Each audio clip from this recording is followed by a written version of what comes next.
What are you chucking out today then? How do you make money for nothing? Don't throw them, don't throw them. The answer could be hiding in the 30 million tonnes of household waste we throw out every year. Thanks so much for letting me have that. I think that's absolutely made my day. I love it. That's why entrepreneur Sarah Moore wants to get her hands on things before they hit the skip. I'm a passionate buyer, maker and user of old stuff, and I turn that passion into a money-making business. I make new stuff out of old stuff and I sell it for a profit. And with some of the country's elite designers and makers, What do you reckon to that? It's quite smart, isn't it? Tell me you love it. I love it. she can transform her finds into desirable, Isn't it amazing? valuable, It's quite a statement piece. and hopefully saleable items. I'll take you down to the till, that's fantastic. If Sarah is successful, then she can hand the profits back to the very people who had no idea there was cash to be made from their trash. Wow, that's amazing.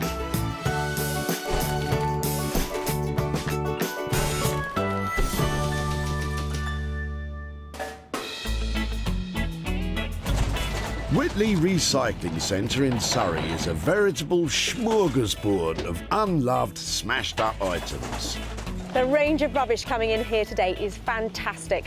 From a bed that's been living in the shed to a chest that's well past its best. If I can see potential profit, I'm on it. Sarah, who's been granted special permission to be here at Whitley, is on the hunt for 3 items from which she can turn a profit. It's a tough job, but somebody's got to do it. If you say so, Sarah, I could think of a few things I'd rather be doing. It's not long before Sarah, eagle-eyed as ever, spots Vivian unloading the boot of his car. Hello. Hi. Is it a new heating system? It looks like the remnants of an old one to me. Yes, more or less, yes. I love copper piping. Well, I know copper piping's worth something, so... It's worth something to me because I love all the way that even I can use the compression joints and things to Right. join it together. Would it be okay, instead of tipping it, to let me have it so I can see if I can do something with it? Goes. My wife's Danish, and over there they sort of do all sorts of architectural things in their gardens with all this piping and Yeah, all that yeah. waste stuff, you know. I love the way it ages and how it looks, and you can polish it up or leave it like this. So and it makes great things like lighting and. I'd like to see the finished result then. I would definitely, if it's okay, keep in touch and show you what I've made. I hope I do it justice because it looks like there's a bundle of it here. Jolly good. Okay. Thank you. Fine. There's a lot to live up to with this find, what with Vivian being so familiar with recycled copper cast-offs. He's bound to have some suggestions for what could be done with them. Well, I think she was going to do some artistic work, was she not? Is that the idea? Vivian, we haven't a clue. I love the fact with the copper pipe you get all of these joints, these compression joints, so even I can use it like a massive Meccano set. So I think if this is turned into a lovely luxury interior design item, there is a profit here to be made too. It's going to take a lot of imagination to transform that collection of pipes. Fortunately, Sarah knows just the people.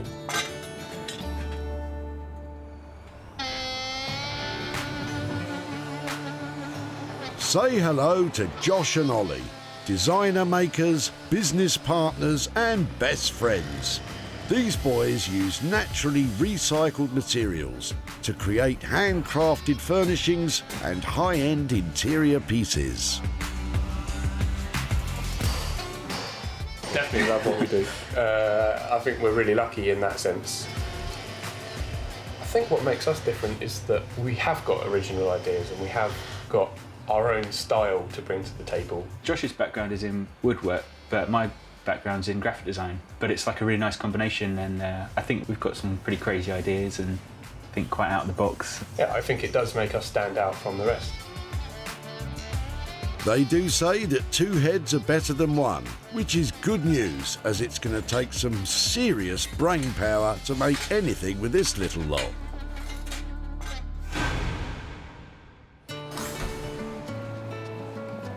With 1 item already found, Sarah is still on the hunt for 2 more. There's plenty to choose from, and you never can tell what might just turn up next. You can guess 1,000 times and you still never get it. Oh, it's a Resusciani. It is a Resusciani, very old one. Oh, look, extra faces. Fantastic. As the search continues, it's not long before Sarah spots something special weighing down the back of another Sarah's car. Hello. Are they your floorboards? They are our floorboards. Wow, you've got loads of them. So what kind of age of house are they coming out of? This part of the house is probably not that old, maybe about 50 odd years. Okay. So that's why they haven't got loads of worm in them. You've got so many of them. It looks like such a good supply of wood. It'd be great to take a couple away and see if I can reuse them or even make some furniture out of them. That would be fantastic. You can have as many as you like. Any ideas what I might make out of them? Don't know. I hope it's something more exciting than a table. I know. I was just thinking it's got table written all over it. Yeah, I was just thinking that, but Depends I how want good to a see- table it is. Well, I suppose. In my head, it doesn't look very exciting. Well, I really appreciate you letting me have so much of it, and I'll try and think of something more impressive than the table. I'm so pleased I was here just when you were going to throw those away, so I shall wheel them off and take them to my store. Thank you so much. There's so much for Sarah to work with and plenty of potential. But what would the other Sarah really like to see? Something lovely would be fantastic. Talked about tables, but that's not particularly exciting. But anything's better than just being thrown. Now there is enough wood here to make pretty much anything. And so that choice, is a bit mind-boggling because I think it would make the most amazing, beautiful, massive table. And there's something really impressive about something that big. Loads of people keep money under the floorboards. I think I'm going to make money from the floorboards. There's so many possibilities. It sounds like we need to involve an expert. With over 25 years' experience building furniture, if you've got wood, Norman Wilkinson's your man. I love the timber, I love the finishing of it, I love the product. It makes me tick. Yeah, there is a passion for it because there's no point getting up in the morning and not doing something you don't like. Coming in and then picking up the wood and then turning it into something lovely, makes me happy. Norman's passion is creating handmade bespoke furniture from reclaimed, unwanted materials. And also using second-hand materials. Yeah, it's a great joy. The old saying, isn't it? Another man's rubbish, another man's... can't think of the saying now. Well, he may also struggle for words when he sees the salvaged floorboards Sarah's secured.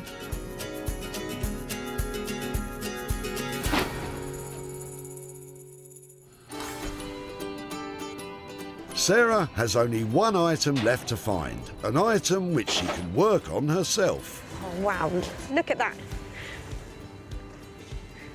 My luck is definitely about to change. Look at that, an old one as well. 1963, right. Come on, lucky penny. I think that luck is about to pay off, as in the back of Richard's car lurks a plastic heron, the sort used to deter other herons from a pond. Now that's amazing. You can't throw that away. Oh yes, they don't work. Have you had it by the fish pond? Yes, I bought it many years ago. And the heron is quite a bright bird. Yeah. It soon learns that there's no danger from Oh, this. really? It might work for a few weeks, but No, they're too wise for it's it. actually been sitting in my garage for a number of years unused. Waiting for me, because Waiting for you. I think I can do something with it All right, good on you. that doesn't involve the fish pond. So All if right. it would be all right to have it Yeah. and save it from the tip, and I think he and I are going to have a lovely time together. Good. Thank you ever so much for letting me have him. All right, my I shall pleasure. hopefully keep in touch and show you what I've done. Okay. Thanks ever so much. Now, what is she going to do with that? Seems to me the perfect idea of recycling. I don't need it, so if somebody else can use it and make something of it, that's fine by me. I love my new friend. What do you think? Attractive? He's definitely been around a bit because I know this would have been all coloured up and stuff, but I think because he's got such a, he is just a heron, I think it'd be lovely if I tried to make some taxidermy with him to make him look like a real heron rather than a plastic one. Yeah, because everyone wants an evil bird-scaring deterrent in their living room. I think this could be a tough sell. That's 3 items saved from the skip. The copper pipes will be refurbished by Josh and Ollie, the wooden floorboards will be dealt with by Norman, and finally the plastic heron. Well, there's only one person keen to take that on, and that's Sarah herself. Today has been incredible with such a diverse mix of items gathered, and I can't wait to see all that bounty transformed into show-stopping moneymakers.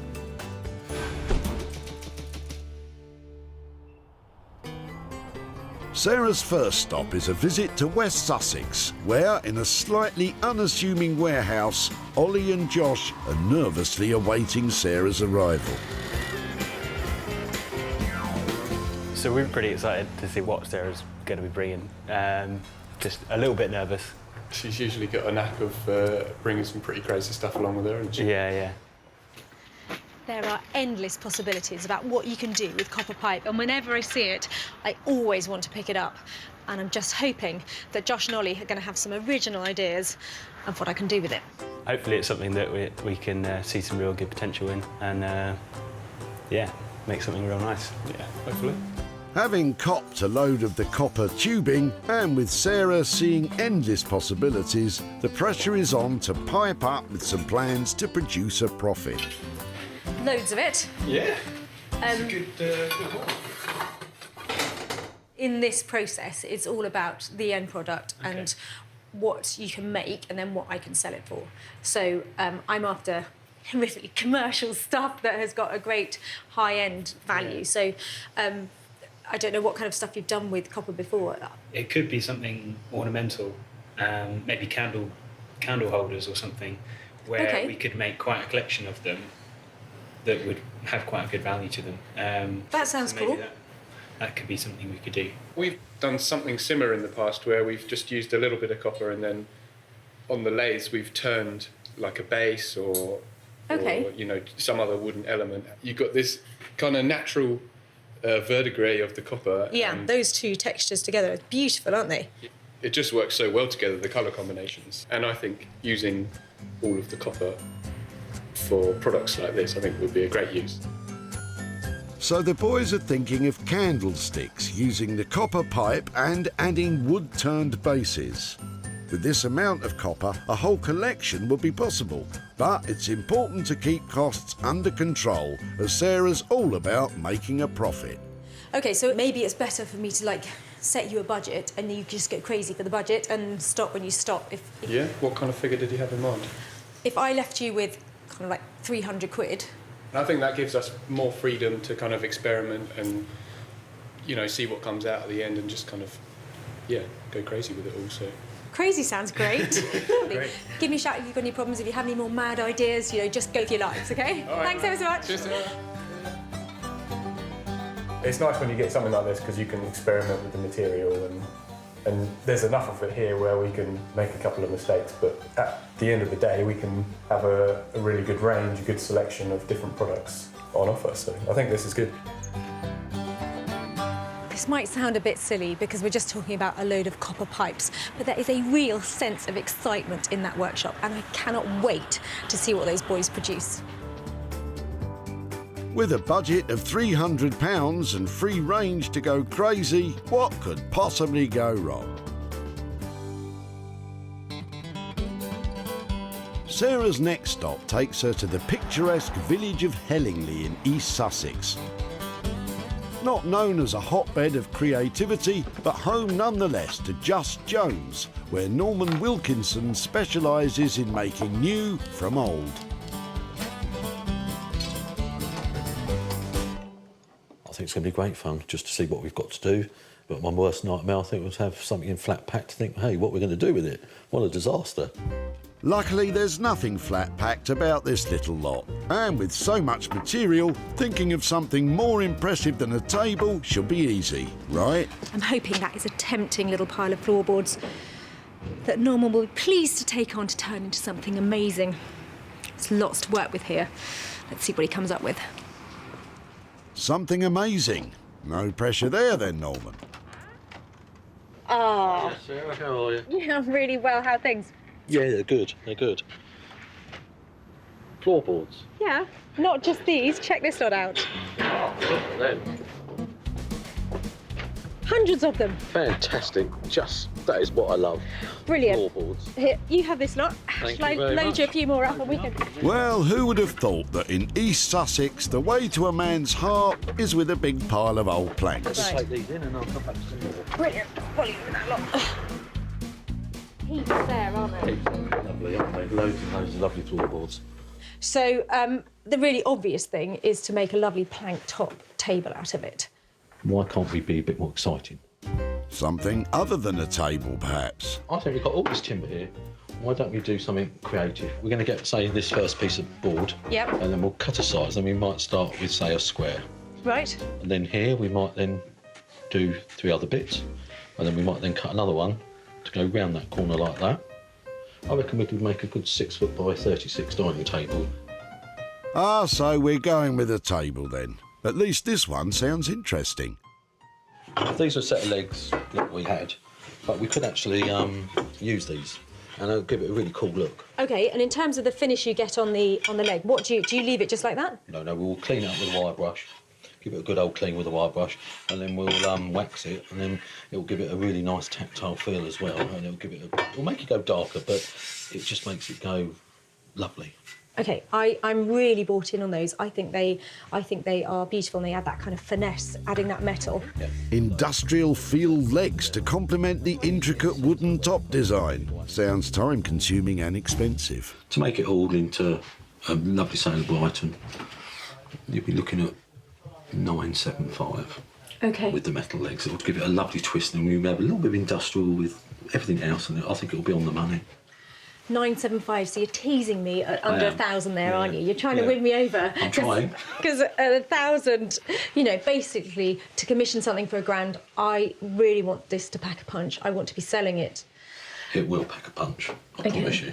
Okay. And you'll have a good retail profit. Okay. I think I think I'm fine to say. Yeah? Yes, go for it. Fantastic, well done. Cool. See you soon. See you soon. I think we've got a great project, great material. Timber's lovely, you know, you can look at it, you can read it, and it's what we're used to working in, so I think, you know, really am looking forward to it. I always get the heebie-jeebies when I commission something that's nearly £1,000. But dining tables always sell well. Norman is talking a really good game, and fingers crossed I can make some money on it too. This is a serious outlay of almost £1,000 in costs. Can Norman really come up with something that will make Sarah a profit?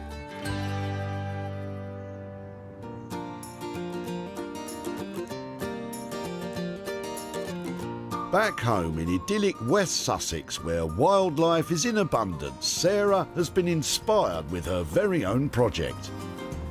They say that a bird in the hand is worth 2 in a bush. Perhaps that's where this bird should have been left, in a bush.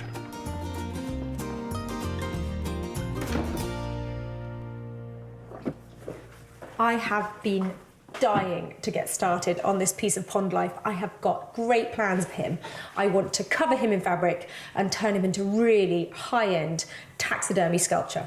I'm going to start off, I think, by putting some fabric on his beak and begin the transformation. Sarah is about to cover this heron with coloured fabric to make him look more realistic. This I can't wait to see. This isn't completely natural, but I think it'll be pretty effective by the time it's all in place.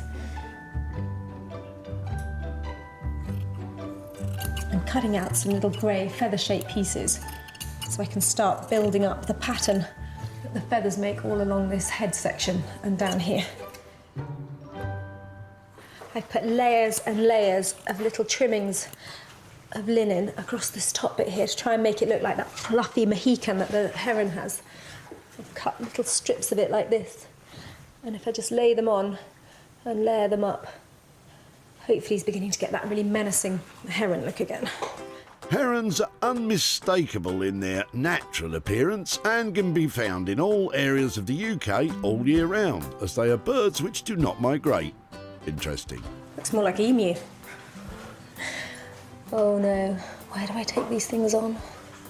Unlike emus, herons eat lots of fish, but they're also partial to other small birds, small mammals and even rodents. Interesting. You can buy a little plastic heron like this for about 35 quid in a pet shop to keep the herons away from your goldfish. I'm hoping I'm going to make 3 times that at least, if we can make it look really good. That's certainly the challenge here, Sarah. And you still have some way to go. With the offcuts of material sourced for free, the only costs so far have been just £7. The question is, will somebody actually want it when it's finished?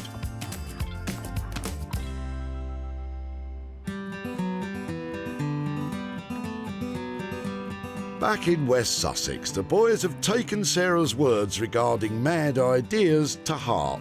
And if their plans are anything to go by, things are about to hot up around here. What we want to do is probably use some of this bigger pipe to make our candelabras, and anything we've got left over, then we can melt down to make the joints. So we'll probably chop up most of the skinny stuff, because we want to create like a solid bar of copper where we'd have the bigger tubes kind of coming out of the bar. So that would be our like candle holder part, and then we're going to turn a wooden base to it as well.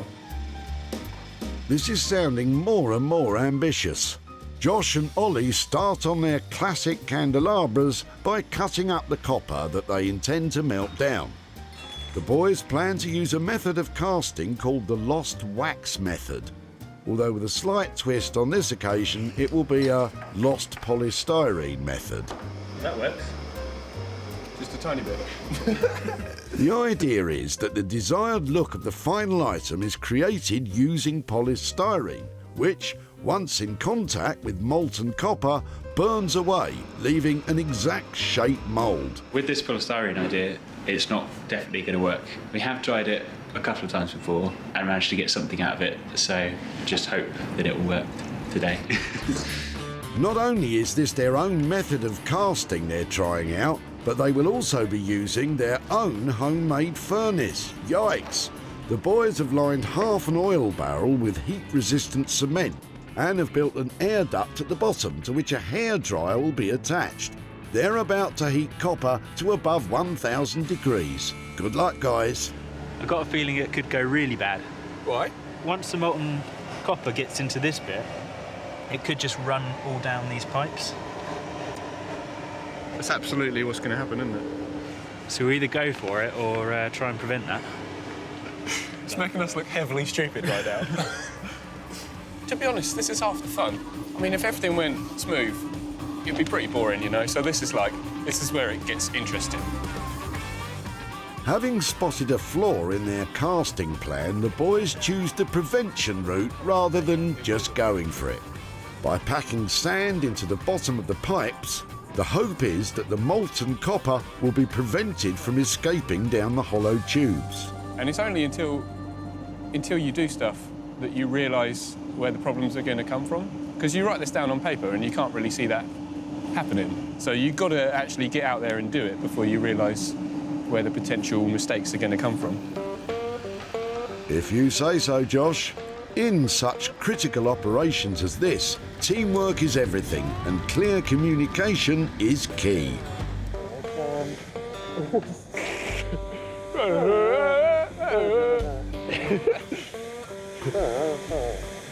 Yeah, I think it's going all right, isn't it? It's heated up pretty quick, and Pipes just disappear into nothing. I know.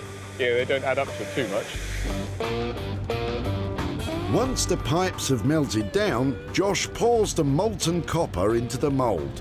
Hopefully this polystyrene mould works. The moment of truth, guys. Wow, look at that. That's cool. Sweet. I like the green bits around it. Yeah, hopefully that'll keep some of that colour. It's pretty rough. Well, no, it's smooth, but like, you got like the pipes kind of half showing. Yeah, come on. The homemade furnace has worked like a dream, melting the copper down. The casting, however, has not gone quite to plan, leaving the boys with some work to do if a profit is still to be in the pipeline.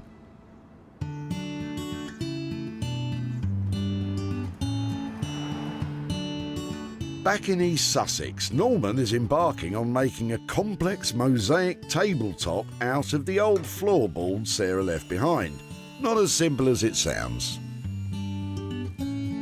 Today we're going to start the table with the floorboards. We've already pre-cut the size of the table, so this is the size of what we're going to be working on. So we're going to start in obviously one corner because it's the easiest part. And I'm thinking that we're going to go there, cut across the saw there, and then we can then use that to start and then start working away across the piece. Norman's first task is to cut the floorboards into all sorts of different shapes and sizes. To make it stand out, we want to chamfer all the edges. So we get a plane, and as you can see, we're just taking the edges off. They don't, you know, if one's a bit more than the other, it doesn't matter because it'll all add to its charm. The challenge is just keep concentrating and get it right, and hopefully we don't go out of the square. Because 9 times out of 10 we do. So, you know, we cut it and then we put it down and, you know, you don't quite get it on the edge and we lose what we're doing. So we've really got to make sure we're doing it right. So Norman is using an MDF base to stick the small pieces of floorboards to with both wood glue and nails. And also we try and get some of the grain going the other way, because then obviously when we come to strip it and polish it, it's so much better having the grains going in a different way because it'll give it another different look and another different texture. So again, we've got to take the just take the edge off. With so many blocks to cut and with no definitive plan to follow, it would be easy for things to go wrong. So it's important for Norman to maintain a focus on the task in hand. It's fun, but then also when you're playing with the bricks and trying to make it work, it can do your head in as well, you know, because you know, you're doing so many blocks and all of a sudden your mind's going everywhere. So sometimes you have to stop for 10 minutes, really think, and then see where you're going again. I imagine when I go into bed tonight, I'll be thinking blocks, won't I? That's all I see, you know. Instead of counting sheep, I can count blocks. And then when I put it down. At a cost of almost £1,000, this project is certainly enough to cause a few sleepless nights. Let's just hope when it's finished, Sarah is able to make a profit from all those fragments of floorboards.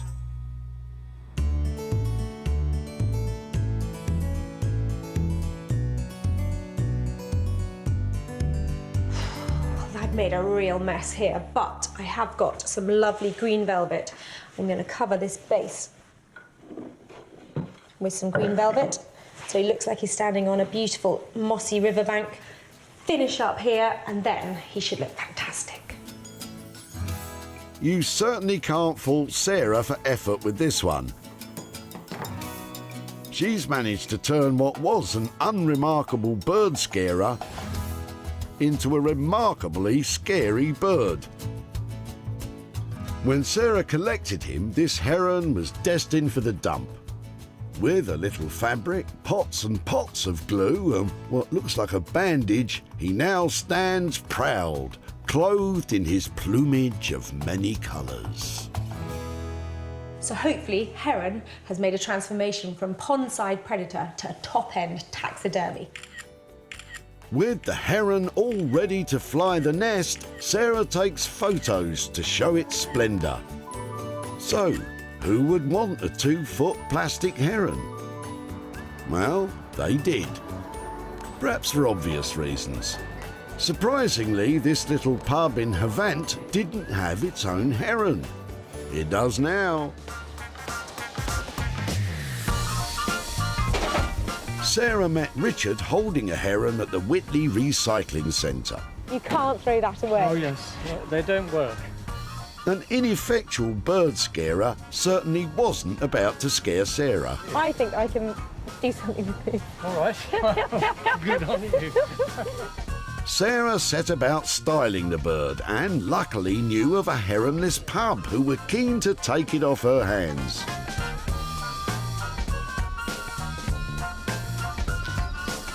Now, Sarah has returned to near Whitley to update Richard on his old bit of pond life.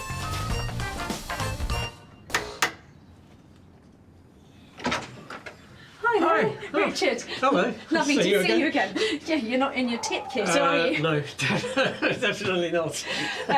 I've just come back to catch up with you with your heron. Right. Well, he's taken flight again. He has been transformed, and I've got a few pictures here to show you of what happened to him. Let's see. So he was given a new set of feathers, and he's been completely covered in a linen plumage. Goodness. I love the way you've done the feathers here. That's really good. Oh, yeah, thank you. You've done a fabulous job. He is being used as a decoration for a pub, and I have £50 here for you. Cool, that's marvellous. But I shall give this to charity. Okay. Probably RNID, which is one of the charities I support. Oh, fantastic. Oh, well, I think that's good news that that heron has been transformed. He's come out of hibernation, and now to support something like that, that's lovely. Thank you so much for letting me have your heron. Lovely to see you again. Pleasure. Thank you for letting me see the end result. My pleasure. My pleasure. Okay. Take care. Okay. Bye-bye.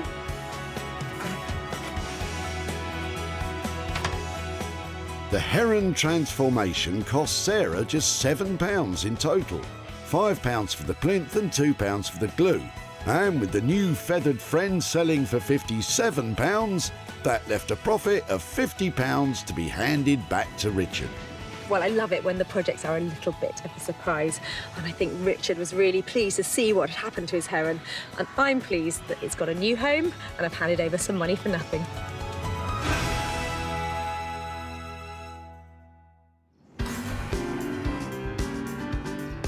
With a bird no longer in hand, Sarah's heading back to West Sussex to catch up with Olly and Josh, with whom she left a treasure trove of old copper pipes. So I left Josh and Olly with a mission. They had £300 and a pile of copper pipe to transform into something saleable that I can make a profit from. How did Josh and Olly feel about Sarah's visit? Confident. I'm ready. I think she's going to like this. They're pretty fun, so yeah, I think she's going to react well to these. Sarah left behind the remnants of an old heating system in the form of a jumble of copper pipes. Olly and Josh have heated and polished, hammered and chiselled, and with a lot of trial and the odd bit of error, they've created a magnificent modern stylish range of candlesticks and flower holders. Wow! They are fantastic. They are beautiful. They are lovely. Thank you. Great group together, aren't they? Yeah. And boy, you've had some fun with that lot, haven't you? Let's see those. So talk me through that. What have you done? Well, yeah, this was the mission. The original idea was to use some of the copper pipes to obviously melt down and make these, but our setup is sketchy. So we've made our own furnace and it doesn't always work to plan. Although our kind of setup is quite sketchy, I think that is kind of what makes them quite nice, because they're not very, they're all kind of bubbly, and that kind of adds to the charm of them. I really like the way you have polished and not polished and got that contrast and stuff going on. They are going to sell instantly. People are going to make these, people are going to copy you making these, because when you get hold of one for the first time, you just want to touch it, don't you, and get your hands on it, and it's, I think that you've done really well. 300 quid? Budget? Is Fine that for us. Yeah? Yeah. I hope you can make some money on top of that. I'd say that's £300 well invested. With so little to work with, the boys have created a range that will hopefully provide a copper-bottomed return. Well, never mind molten metal, those boys are on fire, aren't they? I absolutely love their copper collection, and I think there's cash to be made here. When Sarah met him at the tip in Whitley, Vivian had already seen the potential in his copper cast-offs. My wife's Danish, and over there they sort of do all sorts of architectural things in their gardens with all this piping. Sarah took a shine to the cast-off plumbing, and Vivian had ideas as to what they could become. I think she was going to do some artistic work, was she not? Is that the idea? In the end, it was Josh and Ollie with the adventurous artistic ideas. Their beautiful collection was quickly snapped up by Nick, who runs the online shop Smithers of Stamford. Is it the kind of thing you think you might want to buy? I think definitely they'll do well on the website, yeah. That's got retail potential. That's front cover of like serious style magazines. It's got such a great look, hasn't it? Yeah, I want that one. Yeah? Yeah. I'll sell it to you if you want. Cheeky. I'll do the jokes round here, thank you. With a final cost of £300 to transform the old copper pipes, and with Nick agreeing to pay £400 to take them all, that's a neat profit of £100. Well, Josh and Ollie certainly worked their magic on those copper pipes, but unfortunately I haven't been able to get hold of Vivian, who dropped them off at the tip. So I'm going to make sure that the £100 worth of profit goes straight to children in need. The copper pipe creations have been a huge success, and the Heron makeover is, well, at least it's finished. So Sarah has returned to East Sussex, where Norman has been piecing together his Mosaic-style table. I left Norman with a lovely lot of floorboards and nearly £1,000 worth of budget. So I hope he's managed to transform them into something truly saleable, because at that price, it's going to have to be fantastic if I'm going to make a profit. When Sarah dropped off the tired old timber, it was literally just a pile of old planks. Norman has painstakingly cut and levelled each individual piece so they fit together to create a tabletop which is totally unique. Norman's chosen wooden legs to complement the top instead of Sarah's much-loved metal legs. So, how's she going to react? Well, how are you? Yeah, good. Wow. How on earth did you do that? It must have taken hours. Too many. Too many hours. Yeah. That doesn't sound good for budget. No. We didn't use the metal legs. I said, where are my legs gone? Yes, we looked at them and we didn't feel it worked, so we've done the whole painted base. But we think it actually works and picks the top out and really shows it off. It's a big old chunk, isn't it? It's lovely. Yeah, it's definitely got a surface on it that you want to touch. There's not a lot of the black and the stuff left on it. No, obviously we've stripped it because you have to strip it and then even up, the cuts and everything. So that's what we do. But obviously there are different shades of timber and everything. Yeah. Well, it certainly looks like hours and hours of work. It's an intricate top, isn't it? Yeah, I mean, it took longer than we thought because we've used obviously smaller blocks than we maybe would. I know you said before it's like it depends on your mood. Oh, so definitely. Was it all right? Did it get you in trouble, or was it okay? No. I mean, obviously sometimes it takes you half an hour or something to get into it, and you scratch it and you can't think where you're going. Then all of a sudden you get into it and you just lose yourself. And then you go into a different direction. I can see you, got lost around here. There's some really little bits. Yeah, that's the M25. Yeah. I don't think perfection means things have to be perfect. I think this is, yeah. You're a work in progress, aren't you? Yeah, precisely, yeah. Excellent. I don't think we'll ever get there. The original budget was £975 using the reclaimed metal legs. With a change of plan to much cheaper, although no less classy, pine legs, what difference will that make to the final cost? So what are you saying, £850? £850. £850. Well, I really appreciate that. Nobody is ever going to have one just like this. I know, but when I say it, I just want to cry. I'm sending a courier. Make sure you wrap it up, all right? Yeah, I'll do the cheese. I'll mop them up. Thanks, Norman. Bye. Wow, that's a whopping reduction of £125. No wonder Sarah has a spring in her step. Sometimes it's not always about the money, it's about making the piece work. Someone's going to love it one day. That's the best thing about it. Some family, whoever it is, are going to enjoy it and love it and cherish it. Well, if you're going to have a table that's got crazy paving all over the top of it, that's a very good example of it. I'm glad the budget has gone down a bit because I'm going to have to find somebody who really likes that look in order to buy it and make a good profit.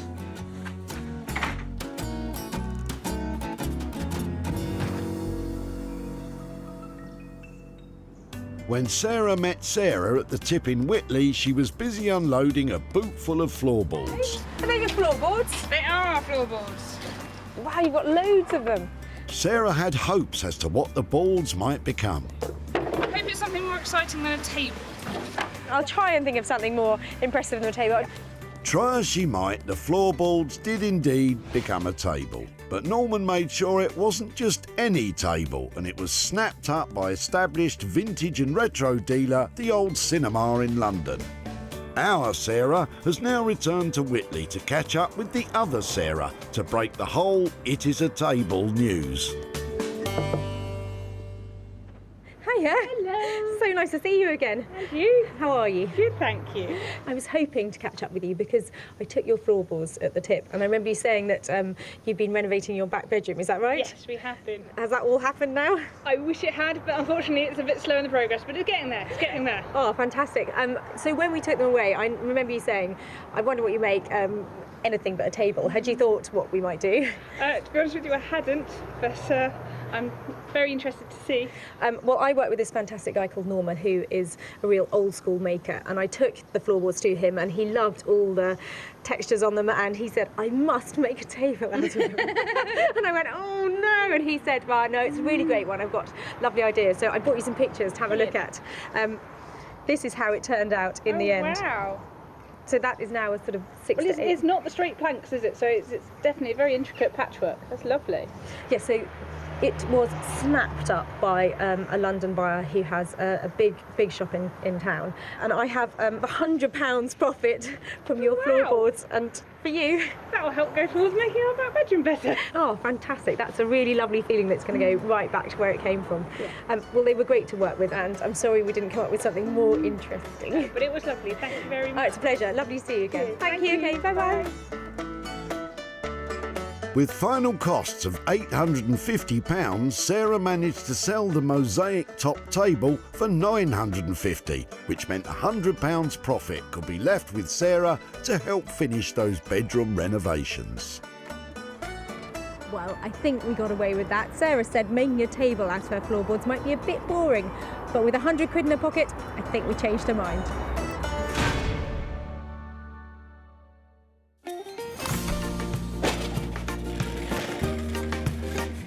Sarah has salvaged 3 unwanted items from the Whitley Recycling Centre. Vivian's old copper pipes were turned into candelabras and candlesticks. Sarah's floorboards were made into a mosaic-style table.